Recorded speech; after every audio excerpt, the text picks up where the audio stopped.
It was a remark of old Major Carrington that incited this adventure. "It is some distance through the wood. Is she quite safe?" It was a mere reflection as he went out. It was very late. I do not know how the dinner, or rather the after-hours of it, had lengthened. It must have been the incomparable charm of the woman. She had come, this night, luminously, it seemed to us, through the haze that had been on her, the smoke haze of a strange, blighting fortune. The three of us had been carried along in it with no sense of time, my sister, the ancient Major Carrington and I.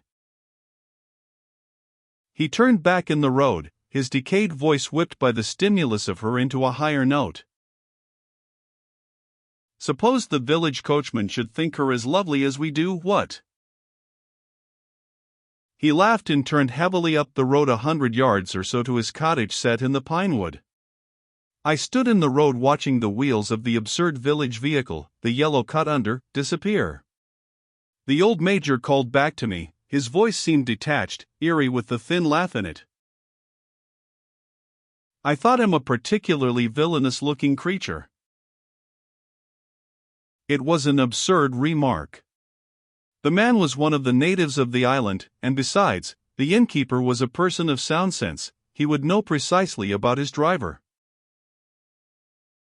I should not have gone on this adventure but for a further incident.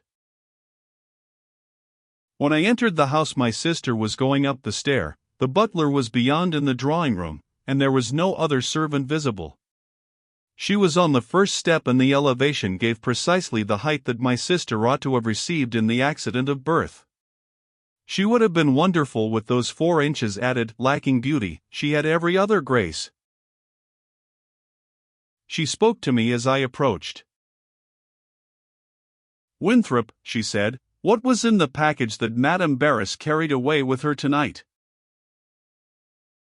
The query very greatly surprised me. I thought Madame Barris had carried this package away with her several evenings before, when I had put her English banknotes in my box at the local bank. My sister added the explanation which I should have been embarrassed to seek at the moment. "She asked me to put it somewhere, on Tuesday afternoon. It was forgotten, I suppose. I laid it in a drawer of the library table." "What did it contain?"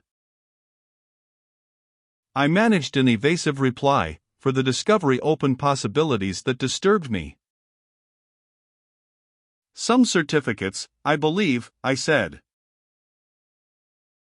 My sister made a little pretended gesture of dismay. "I should have been more careful. Such things are of value." Of value indeed. The certificates in Madame Barris' package, that had lain about on the library table, were gold certificates of the United States Treasury, 90 odd of them, each of a value of $1,000. My sister went. How oddly life has tossed her about. She must have been a mere infant at Miss Page's. The attachment of incoming tots to the older girls was a custom. I do not recall her. There was always a string of mites with shiny pigtails and big-eyed wistful faces. The older girls never thought very much about them. One has a swarm memory, but individuals escape one. The older girl, in these schools, fancied herself immensely. The little satellite that attached itself, with its adoration, had no identity. It had a nickname, I think, or a number. I have forgotten. We minimized these midges out of everything that could distinguish them. Fancy one of these turning up in Madame Barris and coming to me on the memory of it. It was extremely lucky for her, I said. Imagine arriving from the interior of Brazil on the invitation of Mrs. Jordan to find that lady dead and buried, with no friend, until, by chance, one happened on your name in the social register, and ventured on a school attachment of which there might remain, perhaps, a memory only on the infant's side. My sister went on up the stair. "I am glad we happened to be here, and, especially, Winthrop, if you have been able to assist her. She is charming." Charming was the word descriptive of my sister, for it is a thing of manner from a nature elevated and noble, but it was not the word for Madame Barris. The woman was a lure. I mean the term in its large and Catholic sense. I mean the bait of a great cosmic impulse, the most subtle and the most persistent of which one has any sense. The cunning intelligences of that impulse had decked her out with every attractiveness as though they had taken thought to confound all masculine resistance, to sweep into their service those refractory units that withheld themselves from the common purpose. She was lovely, as the aged Major Carrington had uttered it, great violet eyes and a delicate skin sewn with gold flecks, a skin so delicate that one felt that a kiss would tear it. I do not know from what source I have that expression, but it attaches itself, out of my memory of descriptive phrases, to Madame Barris. And it extends itself as wholly descriptive of her. You will say that the long and short of this is that I was in love with Madame Barris, but I point you a witness in Major Carrington. He had the same impressions, and he had but one passion in his life, a distant worship of my sister that burned steadily even here at the end of life. During the few evenings that Madame Barris had been in to dinner with us, he sat in his chair beyond my sister in the drawing-room, perfect in his early Victorian manner, while Madame Barris and I walked on the great terrace, or sat outside. One had a magnificent sweep of the world, at night, from that terrace. It looked out over the forest of pines to the open sea. Madame Barris confessed to the pull of this vista. She asked me at what direction the Atlantic entered, and when she knew, she kept it always in her sight. It had a persisting fascination for her. At all times and in nearly any position, she was somehow sensible of this vista. She knew the lights almost immediately, and the common small craft blinking about. Tonight she had sat for a long time in nearly utter silence here. There was a faint light on the open sea as she got up to take her leave of us. What would it be, she wondered? I replied that it was some small craft coming in. A fishing boat? Hardly that, I said. From its lights and position it will be some swifter powerboat and, I should say, not precisely certain about the channel. I have been drawn here into reminiscence that did not, at the time, detain me in the hall. What my sister had discovered to me, following Major Carrington's remark, left me distinctly uneasy. It was very nearly 2 miles to the village, the road was wholly forest and there would be no house on the way, for my father, with an utter disregard for cost, had sought the seclusion of a large acreage when he had built this absurdly elaborate villa on Mount Desert Island. Besides, I was in no mood for sleep. And, over all probability, there might be some not entirely imaginary danger to Madame Barris. Not precisely the danger presented in Major Carrington's pleasantry, but the always possible danger to one who was carrying a sum of money about. It would be considered, in the world of criminal activities, a very large sum of money, and it had been lying here, as of no value, in a drawer of the library table since the day on which the gold certificates had arrived on my check from the Boston bank. Madame Barris had not taken the currency away as I imagined.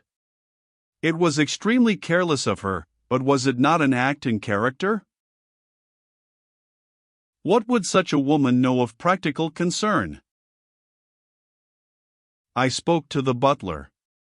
He should not wait up, I would let myself in, and I went out. I remember that I got a cap and a stick out of the rack.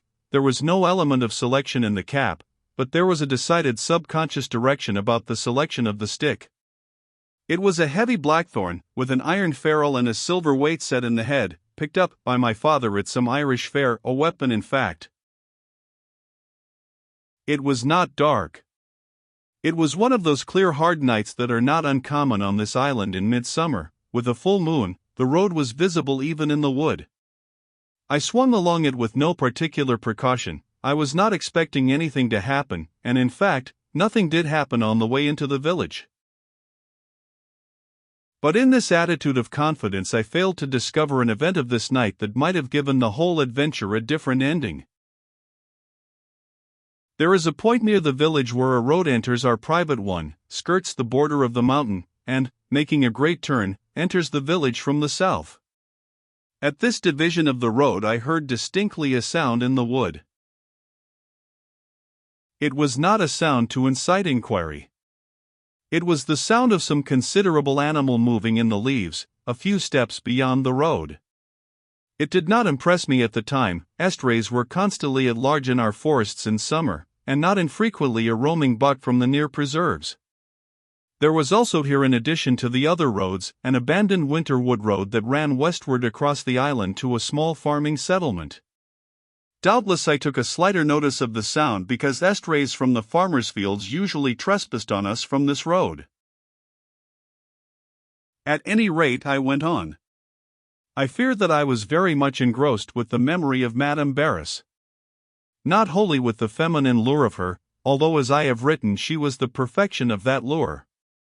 One passed women, at all milestones, on the way to age, and kept before them one's sound estimates of life, but before this woman one lost one's head, as though nature, evaded heretofore, would not be denied.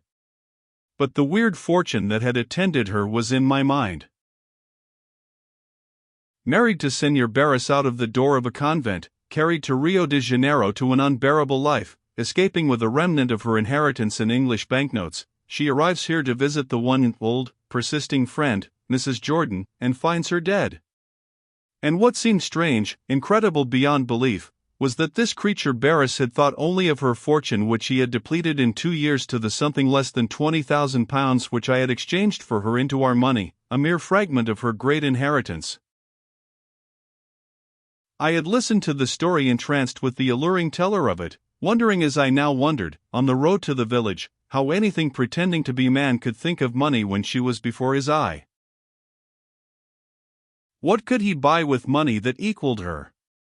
And yet this curious jackal had seen in her only the key to a strong-box. There was behind it, in explanation, shadowed out, the glamour of an empire that Senor Barris would set up with the millions in his country of revolutions, and the enthusiasms of a foolish mother. And yet the jackal and this wreckage had not touched her. There was no stain, no crumpled leaf. She was a fresh wonder, even after this, out of a chrysalis. It was this amazing newness, this virginity of blossom from which one could not escape. The word in my reflection brought me up. How had she escaped from Barris? I had more than once in my reflections pivoted on the word. The great hotel was very nearly deserted when I entered. There was the glow of a cigar where someone smoked, at the end of the long porch. Within, there was only a sleepy clerk. Madame Barris had not arrived, he was quite sure. She had gone out to dinner somewhere and had not come in. I was profoundly concerned. But I took a moment to reflect before deciding what to do. I stepped outside and there, coming up from the shadow of the porch, I met Sir Henry Marquis. It was chance at its extreme of favor. If I had been given the selection, in all the world, I should have asked for Sir Henry Marquis at that decisive moment. The relief I felt made my words extravagant. "Marquis!" I cried. "You here?" "Ah, Winthrop," he said, in his drawling Oxford voice, "what have you done with Madame Barris? I was waiting for her." I told him, in a word, how she had set out from my house, my concern, the walk down here in this result. I did not ask him at the moment how he happened to be here, or with a knowledge of our guest. I thought that Marquis was in Canada. But one does not, with success, inquire of a CID official even in his own country. One met him in the most unexpected places, unconcerned, and one would have said at leisure. But he was concerned tonight. What I told brought him up. He stood for a moment silent. Then he said, softly, in order drat the clerk behind us might not overhear. "Don't speak of it. I will get a light and go with you." He returned in a moment and we went out. He asked me about the road. Was there only one way down, and I told him precisely. There was only the one road into the village and no way to miss it unless one turned into the public road at the point where it entered our private one along the mountain. He pitched at once upon this point and we hurried back. We had hardly a further word on the way. I was decidedly uneasy about Madame Barris by now, and Marquis' concern was hardly less evident. He raced along in his immense stride, and I had all I could manage to keep up. It may seem strange that I should have brought such a man as Sir Henry Marquis into the search of this adventure with so little explanation of my guest or the affair. But, one must remember, Marquis was an old acquaintance frequently seen about in the world. To thus, on the spot so to speak, draft into my service the first gentleman I found, was precisely what anyone would have done. It was probable, after all, that there had been some reason why the cut-under had taken the other road, and Madame Barris was quite all right. It was better to make sure before one raised the village, and Marquis, markedly, was beyond any aid the village could have furnished. This course was strikingly justified by every after event. I have said that the night was not dark. The sky was hard with stars, like a mosaic. This white moonlight entered through the treetops and in a measure illumined the road. We were easily able to see, when we reached the point, that the cut-under had turned out into the road circling the mountain to the west of the village. The track was so clearly visible in the light, that I must have observed it had I been thinking of the road instead of the one who had set out upon it. I was going on quickly, when Marquis stopped. He was stooping over the track of the vehicle. He did not come on and I went back. "What is it?" I said. He answered, still stooping above the track. "The cut-under stopped here." "How do you know that?" I asked, for it seemed hardly possible to determine where a wheeled vehicle had stopped. "It's quite clear," he replied. "The horse has moved about without going on." I now saw it. The hoof marks of the horse had displaced the dust where it had several times changed position. "And that's not all," Marquis continued. "Something has happened to the cut-under here." I was now closely beside him. "It was broken down, perhaps, or some accident to the harness?" "No," he replied. "The wheel tracks are here broadened, as though they had skidded on a turn. This would mean little if the cut-under had been moving at the time. But it was not moving, the horse was standing. The cut-under had stopped." He went on as though in a reflection to himself. "The vehicle must have been violently thrown about here, by something." I had a sudden inspiration. "I see it!" I cried. "The horse took fright, stopped, and then bolted. There has been a runaway. That accounts for the turnout. Let's hurry." But Marquis detained me with a firm hand on my arm. "No," he said, "the horse was not running when it turned out and it did not stop here in fright. The horse was entirely quiet here. The hoof marks would show any alarm in the animal, and, moreover, if it had stopped in fright there would have been an inevitable recoil which would have thrown the wheels of the vehicle backward out of their track. No moving animal, man included, stopped by fright fails to register this recoil. We always look for it in evidences of violent assault. Footprints invariably show it, and one learns thereby, unerringly, the direction of the attack." He rose, his hand still extended and upon my arm. "There is only one possible explanation," he added. "Something happened in the cut-under to throw it violently about in the road, and it happened with the horse undisturbed and the vehicle standing still. The wheel tracks are widened only at one point, showing a transverse but no lateral movement of the vehicle. A struggle? I cried. Major Carrington was right, Madame Barris has been attacked by the driver. Marquis Hand held me firmly in the excitement of that realization. He was entirely composed. There was even a drawl in his voice as he answered me. Major Carrington, whoever he may be, he said, is wrong. If we exclude a third party, it was Madame Barris who attacked the driver. His fingers tightened under my obvious protest. It is quite certain, he continued. Taking the position of the standing horse, it will be the front wheels of the cut-under that have made this widened track, the wheels under the driver's seat, and not the wheels under the guest seat, in the rear of the vehicle. There has been a violent struggle in this cut-under, but it was a struggle that took place wholly in the front of the vehicle. He went on in his maddeningly imperturbable calm. No one attacked our guest, but someone, here at this precise point, did attack the driver of this vehicle.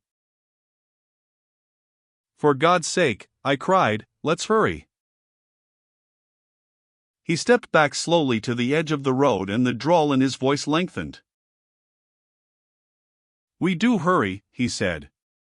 We hurry to the value of knowing that there was no accident here to the harness, no fright to the horse, no attack on the lady, and no change in the direction which the vehicle afterwards took. Suppose we had gone on, in a different form of hurry, ignorant of these facts? At this point I distinctly heard again the sound of a heavy animal in the wood. Marquis also heard it and he plunged into the thick bushes. Almost immediately we were at the spot, and before us some heavy object turned in the leaves. Marquis whipped an electric flash out of his pocket.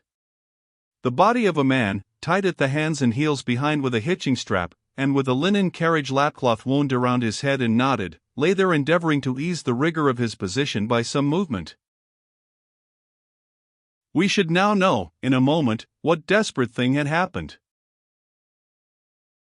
I cut the strap, while Marquis got the lapcloth unwound from about the man's head. It was the driver of the cut-under. But we got no gain from his discovery. As soon as his face was clear, he tore out of our grasp and began to run. He took the old road to the westward of the island, where perhaps he lived. We were wholly unable to stop him, and we got no reply to our shouted queries except his wild cry for help. He considered us his assailants from whom, by chance, he had escaped. It was folly to think of coming up with the man. He was set desperately for the westward of the island, and he would never stop until he reached it. We turned back into the road. Marquis' method now changed. He turned swiftly into the road along the mountain which the cut-under had taken after its capture. I was at the extreme of a deadly anxiety about Madame Barris. It seemed to me, now, certain that some gang of criminals having knowledge of the packet of money had waylaid the cut-under. Proud of my conclusion, I put the inquiry to Sir Henry as we hurried along. If we weren't too late. He stopped suddenly like a man brought up at the point of a bayonet. My word! He jerked the expression out through his tightened jaws. Has she got $90,000 of your money? And he set out again in his long stride. I explained briefly as I endeavored to keep his pace. It was her own money, not mine, but she did in fact have that large sum with her in the cut-under on this night. I gave him the story of the matter, briefly, for I had no breath to spare over it. And I asked him what he thought. Had a gang of thieves attacked the cut-under? But he only repeated his expression. My word! You got her $90,000 and let her drive away with no eye on her. Such trust in the honesty of our fellow creatures. My word! I had to admit the deplorable negligence, but I had not thought of any peril, and I did not know that she carried the money with her until the conversation with my sister. There was some excuse for me. I could not remember a robbery on this island. Marquis snapped his jaws. "You'll remember this one," he said. It was a ridiculous remark. How could one ever forget if this incomparable creature were robbed and perhaps murdered? But were there not some extenuating circumstances in my favor? I presented them as we advanced. My sister and I lived in a rather protected atmosphere apart from all criminal activities. We could not foresee such a result. I had no knowledge of criminal methods. "I can well believe it," was the only reply Marquis returned to me. In addition to my extreme anxiety about Madame Barris, I began now to realize a profound sense of responsibility. Everyone, it seemed, saw what I ought to have done, except myself. How had I managed to overlook it? It was clear to other men. Major Carrington had pointed it out to me as I was turning away, and now here Sir Henry Marquis was expressing in no uncertain words how negligent a creature he considered me to permit my guest, a woman, to go alone, at night, with this large sum of money. It was not a pleasant retrospect. Other men, the world, would scarcely hold me to a lesser negligence than Sir Henry Marquis. I could not forbear, even in our haste, to seek some consolation. "Do you think Madame Barris has been hurt?" "Hurt," he repeated. "How should Madame Barris be hurt?" "In the robbery," I said. "Robbery," and he repeated that word. "There has been no robbery," I replied in some astonishment. "Really, Sir Henry? You but now assured me that I would remember this night's robbery." The drawl got back into his voice. "Ah, yes," he said, "quite so. You will remember it." The man was clearly, it seemed to me, so engrossed with the mystery that it was idle to interrogate him. And he was walking with a devil's stride. Still the pointed query of the affair pressed me, and I made another effort. "Why did these assailants take Madame Barris on with them?" Marquis regarded me, I thought, with wonder. "The devil, man," he said. "They couldn't leave her behind." "The danger would be too great to them?" "No," he said, "the danger would be too great to her." At this moment an object before us in the road diverted our attention. It was the cut-under and the horse. They were standing by the roadside where it makes a great turn to enter the village from the south. There is a wide border to the road at this point, clear of underbrush, where the forest edges it, and there are here, at the whim of someone, or by chance, two great flat stones, one lying upon the other, but not fitting by a hand's thickness by reason of the uneven surfaces. What had now happened was evident. The assailants of the cut-under had abandoned it here before entering the village. They could not, of course, go on with this incriminating vehicle. The sight of the cut-under here had on Marquis the usual effect of any important evidential sign. He at once ceased to hurry. He pulled up, looked over the cut-under and the horse, and began to saunter about. This careless manner was difficult for me at such a time. But for his assurance that Madame Barris was uninjured it would have been impossible. I had a blind confidence in the man although his expressions were so absurdly in conflict. I started to go on toward the village, but as he did not follow I turned back. Marquis was sitting on the flat stones with a cigarette in his fingers. "Good heavens, man," I cried, "you're not stopping to smoke a cigarette?" "Not this cigarette, at any rate," he replied. "Madame Barris has already smoked it. I can, perhaps, find you the burnt match." He got the electric flash out of his pocket and stooped over. Immediately he made an exclamation of surprise. I leaned down beside him. There was a little heap of charred paper on the brown bed of pine needles. Marquis was about to take up this charred paper when his eye caught something thrust in between the two stones. It was a handful of torn bits of paper.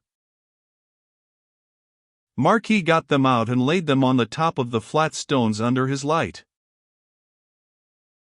"Ah," he said, "Madame Barris, while she smoked, got rid of some money." "The package of gold certificates," I cried.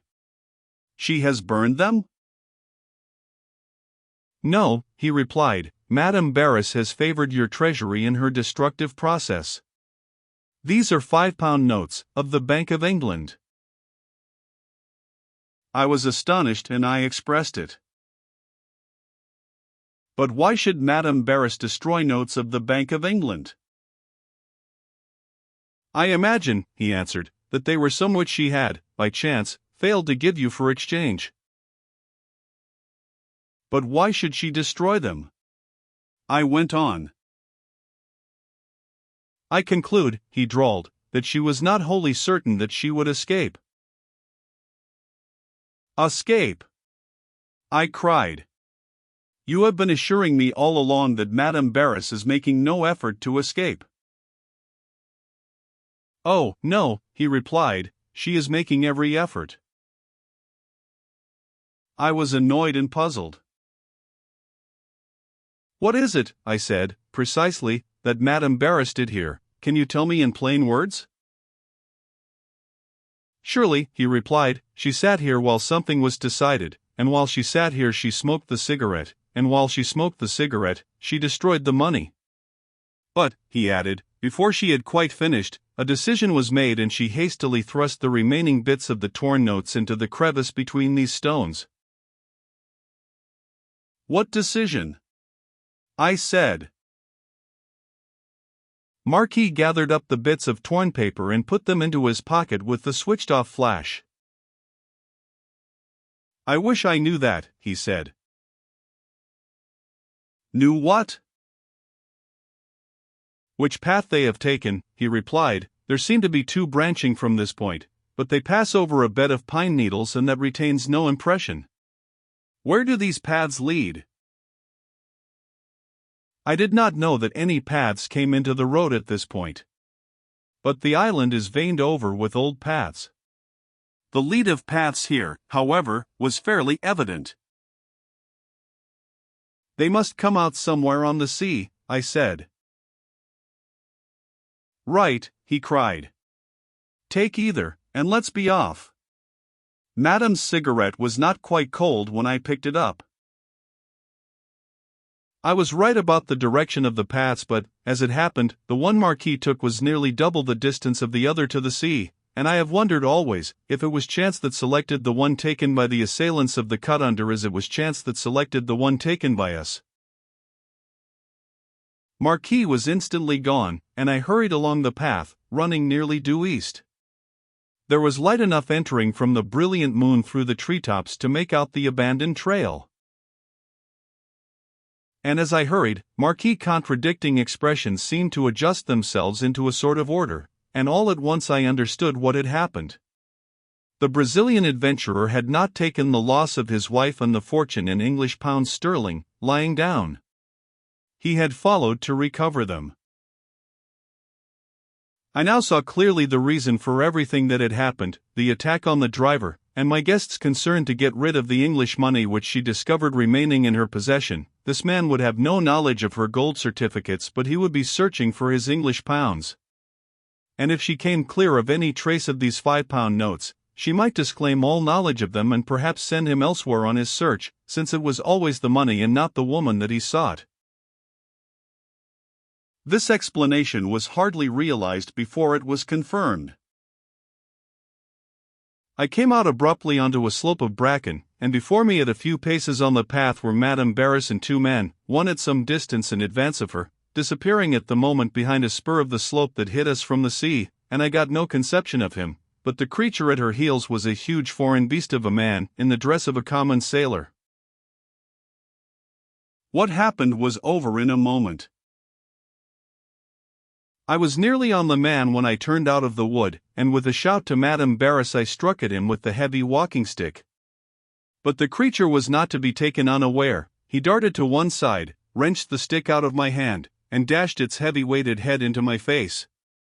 I went down in the bracken, but I carried with me into unconsciousness a vision of Madame Barris that no shadow of the lengthening years can blur.